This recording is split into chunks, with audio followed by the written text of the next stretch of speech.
Bilirsiniz, növbəti Azərbaycan və erməni politoloqlarımı deyək, bu hüquq müdafiəçilərimi deyək, bu görüş oldu. Bu dəfə də sərhəddə görüş oldu belə bir.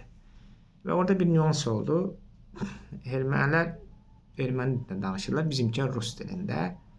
Mən həmişə deyirəm, dövlətçilik, əqidə, ideologiya, bu məsələdə ermənilər bizdən qabaqdadır. Müharibəni uduzsalar da belə yenə bizdən qabaqdadır. Bir də onu göstərdi. Düzdür, çalışdılar bizim bu politoloqları malalamaq ki, onlar rus dilində ona görə danışdılar ki, erməni tərcüməçiləri onların dediklərini tam düzgün tərcümə etməyə bilərlər. Erməni cəmiyyətə çatdırılması üçün bu rus dilində danışdılar.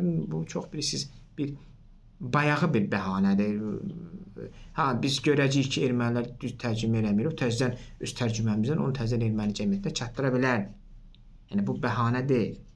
Əgər erməni səndən öz dilində danışırsa, sən öz dilində danışmalıydın, rus dilində yox. Yəni buna əvvəlcədən ermənilərlə danışmalıydınız ki, eyni dildə danışılacaq. Yəni əcnəbi dildə fərq etməz. Ya rus, ya ingilis fərq etməz. Yəni bu onu göstərir. Baxın, ermənilərin çünki xalq olaraq, onların adi vətəndaşı da, onların siyasətçisi də, onların politoloqu da, onların hüquq müdafiəçisi də, onların iqtisadçısı da ideoloji baxımdan, əqidə baxımdan rus dilində bir sözlə podkovanladılar. O yerilib olar o əqidə, o erməniçilik, o armyanstvo deyil. Amma bizdə təəssüf olsun ki, o yoxdur. Yəni ki, belə bir ideologiya ortaya atıblar. O vaxtdan o atılıb 100 ildir, 150 ildir və bu ideologiya bizim belimizi qırıb, millət olaraq, milli kimlik olaraq, kim nə deyirsə, bu Azərbaycançılıq, bu efemer bir şeydir. Azərbaycançılıq mən bunu da anlaya bilmirəm. Azərbaycan coğrafiyanın adıdır, ölkənin adıdır. Amma bir millətin öz milli kimliyini və dini mənsubiyyətin bir ideologiyası olmalı. Baxın, Türkiyədə türkçülüydü, Ermənistanda erməniçilikdir, Gürcüstanda gürcülüydü, Sakartvelo və s. Bizdə nədir? Bizdə titullu xalq türkdür, titullu din İslamdır. Amma bizdə bir efemer Azərbaycançılıq qoyublar ortalığa.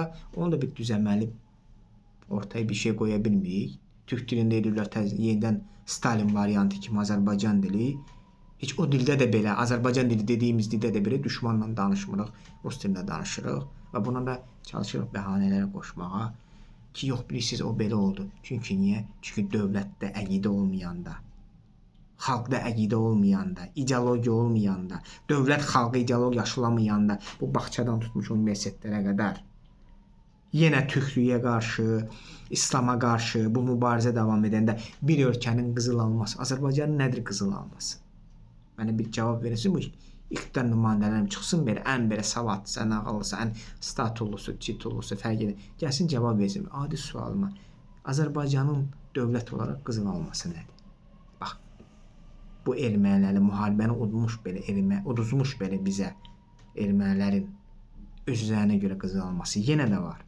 Amma biz müharibəni udduq, yenə də bizim qızıl almamız yoxdur. Bu da olmayana qədər də bax belə erməni bizdən ermənicə danışacaq. Biz rusca, sabah ingiliscə, bir sürü nə bilim hinduca, amma öz dilimizdə danışmayacaq və bu danışmamaqda hələ bir utanmaz da bəraətlər qazandırmağa çalışacaq.